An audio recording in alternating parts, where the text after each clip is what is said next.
हनुमान जी का तो अवतार प्रसिद्ध ही है, नंदकेश्वर भगवान भी उन्हीं के अवतार हैं। और आगे भी ये जो शतरुद्री संहिता है, इसमें भगवान शिव के अवतारों की ही चर्चा है। नंदीश्वर जी कहते हैं कि भगवान का एक अवतार हुआ है यतिनाथ अवतार, जो यतियों के स्वामी हैं। अरबुदाचल नाम का एक पर्वत है, जिसको आजकल माउंट आबू कहते हैं। उस अरबुदाचल पर्वत के समीप में एक भील रहता था, जो जंगली जाति होती है। उस भील का नाम था आहुक, और उसके नाम से ही अपनी पत्नी को आहुकी कहते थे। यद्यपि वो भील थे, फिर भी बड़े निश्चल भाव से, बड़े पवित्र भाव से शिव जी की भक्ति किया करते थे। एक दिन की बात है,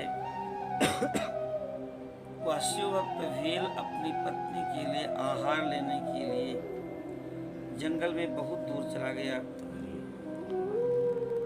और इधर उस भील की परीक्षा लेने के लिए भगवान शिव यतीश्वर का रूप, सन्यासी का रूप बना करके उसके घर आ गए। और उसी समय वह भील भी जंगल से अपना आहार लेकर के आ गया। बड़े प्रेम से दोनों पति पत्नी ने पूजा किया सन्यासी रूप भगवान शिव की। भगवान शिव परीक्षा लेने के लिए आए हैं। उन्होंने कहा, हे भील, आज रात में यहीं रुकना चाहता हूँ, तो अपने इस घर में मुझे रुकने के लिए स्थान दे दे। सुबह होते ही मैं चला जाऊंगा, तुम्हारा मंगल होगा। भील कहा, स्वामी जी, आप बहुत अच्छी बात कह रहे हैं, फिर भी मेरी एक प्रार्थना है कि हमारा घर बहुत छोटा है और उसमें हम आपको कैसे रोक सकते हैं। भील की बात सुनकर के यतीश्वर रूप में भगवान शिव वहां से चलने को तैयार हो गए। तो भील ने कहा, हे प्राणनाथ, ये संत हैं, महात्मा हैं, हम लोग को भले ही कष्ट हो, लेकिन इनको रहने के लिए स्थान आप दे दीजिए। घर आए हुए अतिथि को जो निराश लौटाता है, उसका चाहे जितना जब तप हो, वो सारा जब तप वो लेकर के चले जाता है। इसीलिए अपने परंपरा है, तृणानि भूमि रुदकम वाक् चतुर्थी च सूनता एतान निपसतांगे है नोच्छेद्यन्ते कदाचन। कुछ नहीं है, घास फूस का बना हुआ कोई बैठने का आसन तो है ही है, महाराज बिराजू, नहीं सोफा है कोई बात, बैठने के लिए एक आसन, भूमि और पीने के लिए जल और सुंदर वाणी। बड़ा अच्छा हुआ आप पधारे, हमारा बड़ा सौभाग्य, आपके आने से प्रसन्नता हो गई, आदि आदि शिष्टाचार की भाषा है। कहते हैं इतना तो सब कर सकते हैं, इसमें कौन पैसा दे। तो सर्वस्य अभ्यागत गुरु, यदि घर आए हुए अतिथि को जो सत्कार नहीं करता है, वह चाहे ऋषि कोटि का हो, चाहे देव कोटि का हो, चाहे मनुष्य कोटि का हो, यदि अतिथि खाली हाथ लौट करके जाता है तो सारे पुण्यों को, सारे सुख को लेके जाता है। इसलिए इनको वापस मत लौटाइए, नहीं तो हमारे गृहस्थ धर्म में बाधा हो जाएगी। भिल्ली ने कहा कि आप तो स्वामी जी की अंदर सेवा कीजिए और मैं घर के बाहर बैठी रहूंगी रात में, स्थान कम है तो ऐसे कर लेंगे, और मैं अस्त्र शस्त्र लेकर के बाहर खड़ी रहूंगी, कोई हिंसक पशु आएगा तो उससे मैं रक्षा करूंगा।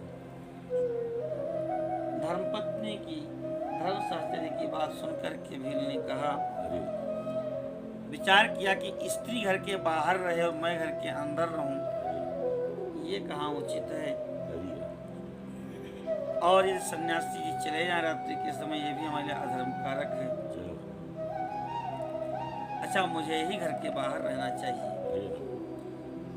जो भी होनी होगी होगी। ऐसा विचार करके भील ने कहा कि प्रभु आप तो विश्राम कीजिए और मैं बाहर रक्षा करूंगा। रात में जंगली पशु, हिंसक, बाघ, सिंह आदि आकर के उस भील को सताने लगे। बहुत प्रयत्न किया उसने, लेकिन प्रारब्ध से प्रेरित होकर के या शिव जी की इच्छा से उस भील को हिंसक पशु खा गए। प्रातः काल जब हुआ, उस भील ने देखा कि हमारे पति को हिंसक पशु खा गए हैं। उसे बड़ा दुख हुआ, लेकिन धैर्य पूर्वक सन्यासी जी के सामने उसने रुदन नहीं किया और कहे स्वामी जी आप दुखी न हो सकता है इसमें ही कोई इनका कल्याण छिपा हो, हमारा प्रारब्ध भी ऐसा रहा हो, आपके आने से कोई बड़ी विपत्ति और होनी होगी, वो कट गई हो।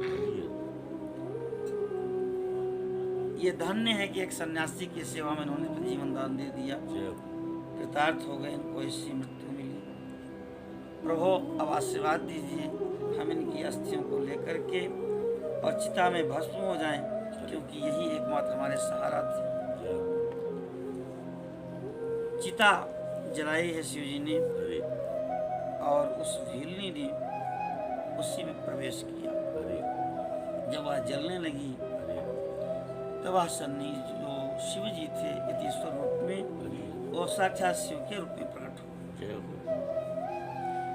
और कहे तुम धन्य हो भीलनी, मैं तुम्हारे ऊपर प्रसन्न हूँ, इच्छा अनुसार वर मांगो, मेरे लिए तुमको कुछ भी अधेय नहीं। भगवान शिव का स्वरूप देख करके, दर्शन पा करके और उनके अमृतमय वचन सुन करके वह भीलनी गदगद हो गई। उसको अपने शरीर की ही सुध-बुध नहीं रही, उसने कुछ भी मांगा नहीं, फिर भी भगवान शिव ने वरदान दिया, कहा मेरा यति रूप है, यह आने वाले समय में हंस रूप बनेगा और आज हमारे कारण तुम लोगों का वियोग हुआ है, तो हंस बनकर के हम तुम दोनों का संयोग कराएंगे। क्या वरदान दिया है। अगले जन्म में निषद देश के राजा हुए हैं, राजा नल, और ये दमयंती हुई है और वही हंस ने फिर दोनों का संयोग कराया है। बड़ी प्रसिद्ध कथा है, बड़े काव्य बने इसके ऊपर। भगवान ने कहा कि तुम विश्वविख्यात होगे और समस्त राजभोग भोगने के बाद तुम्हें मैं मोक्ष प्रदान करूंगा। नंदीश्वर जी कहते हैं कि उसके बाद शिव जी वहीं दिव्य ज्योतिर्लिंग के रूप में स्थित हो गए और उस लिंग का नाम हुआ अचलेश। इस प्रकार से भगवान ने यतिनाथ से यतीश्वरनाथ और हंस अवतार की भूमिका बनाई है। वही अगले जन्म में नल और दमयंती हुई है भीलनी, और भगवान शिव ने हंस का अवतार लेकर के दोनों का संयोग कराया। तो हंस अवतार शंकर भगवान की, यतीश्वरनाथ शंकर भगवान की।